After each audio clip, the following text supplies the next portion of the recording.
fenomena artificial intelligence ini bagian dari situasi yang tadi kita sebut posthumanisme. Runtuhnya kebanggaan subjektif manusia. Jadi manusia itu posisinya di muka bumi ini rasanya tambah lama tambah degradasi. Dan itu diawali sejak era modern. Di era modern kan kita kenal misalnya ada Kopernikus. Kopernikus itu yang menggugat teori geosentris. Dulu kita yakin geosentris, bumi ini pusat segalanya. Matahari mengelilingi kita, bulan mengelilingi kita, bintang-bintang itu mencahayai kita, secara sengaja dibikin untuk bumi. Tapi belakangan kita sadar sejak Kopernikus bilang heliosentris, pusatnya adalah matahari. Bumi ini mengelilingi matahari, bahkan mungkin teman-teman pernah dapat videonya YouTube itu yang ketika masuk ke skema galaksi, antar galaksi itu betapa kecilnya bumi ini. Mungkin rasanya kayak sebutir debu saja. Jadi rasanya sangat tidak penting kalau dilihat dari besarnya alam semesta antar galaksi. Itu galaksi yang kelihatan, belum yang multiverse. Kalau yang multiverse itulah film. Jadi sekarang semesta itu bisa triple, bisa lipat 4, lipat 5. Jadi itu yang saya sebut kebanggaan subjektif manusia. Dulu kita merasa pusatnya segalanya, ternyata tidak. Kita hanya semacam sebutir debu di tengah galaksi yang luasnya tidak terukur ini.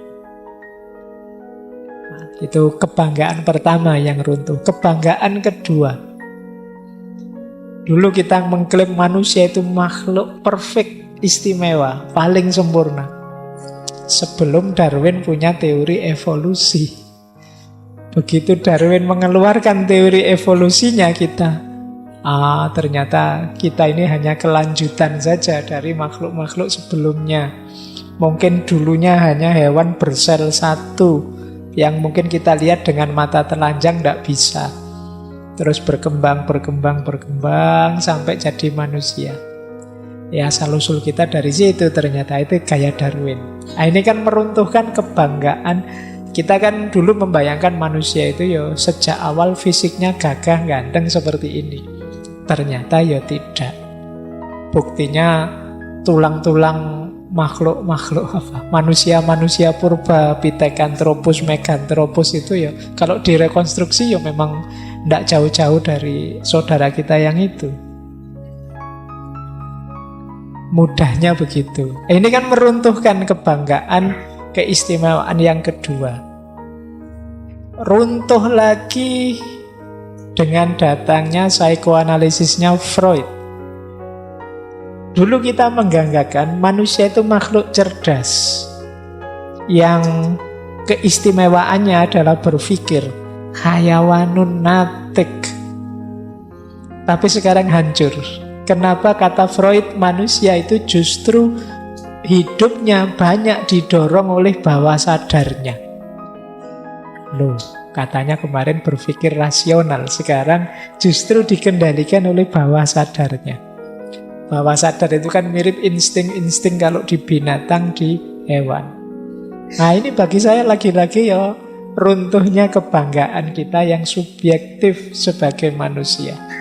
Sudah membanggakan makhluk rasional, ternyata kata Freud, kita itu hidup kita sebenarnya tidak lebih banyak rasionalnya daripada tidak rasionalnya. Kita lebih banyak tidak rasionalnya, didorong oleh dorongan-dorongan bawah sadar kita. Nah, kemudian dulu kita mengklaim diri kita bebas, makhluk yang punya kuasa milih. Tapi teknologi dan budaya manusia ternyata membuat kita dikendalikan oleh teknologi. Itu kritiknya dulu Louis Mumford dan juga Gandhi. Kita ini harusnya bisa nyetir teknologi, hari ini kita disetir oleh teknologi. Dalam banyak hal. Itu kebanggaan kita yang jatuh juga. Dulu kita membanggakan kebebasan, sekarang tidak bisa. Wah, kalau tidak Facebook, Pak, kalau tidak WhatsApp, Pak, kalau tidak Instagram, Pak. Bahkan kadang-kadang kita HP ini saja kan setengah jam berpisah dari HP kan kita rindu sudah ingin buka lagi. Nah, ini ketergantungan. Bahkan kadang HP-nya dicas pun kita tunggu, kita dodok di sebelahnya sambil baca. Ya. Oke, jadi kita dikendalikan oleh teknologi, bukan kita yang mengendalikan teknologi. Ini anomali bagi kebebasan kita. Katanya siapa kita makhluk bebas? Wong kita menggantungkan diri pada banyak hal yang seharusnya kita tidak tergantung. Kemudian ada lagi Marcuse. Ini kan kita sering bilang manusia itu makhluk multidimensi. Makhluk yang bisa apa saja. Dikritik oleh Marcuse, enggak. Dalam prakteknya manusia itu satu dimensi saja. Cara mikirnya podo. Nah, ya satu dimensi ini kalau di Marcuse ya bagi dia masyarakat teknologi. Meskipun teman-teman bisa pakai teori yang berbeda. Kalau versi Karl Marx misalnya ya ekonomi. Bulat kemana-mana ya ujung-ujungnya duit misalnya. Nah, itu namanya satu dimensi. Itu saja arahnya. Ujung-ujungnya ya pingin viral. Yang sana joget-joget, yang sini ngaji, yang sono selawatan, yang sini nyanyi, macam-macam seolah-olah. Tapi sebenarnya satu dimensi, pingin viral. Cuma itu saja.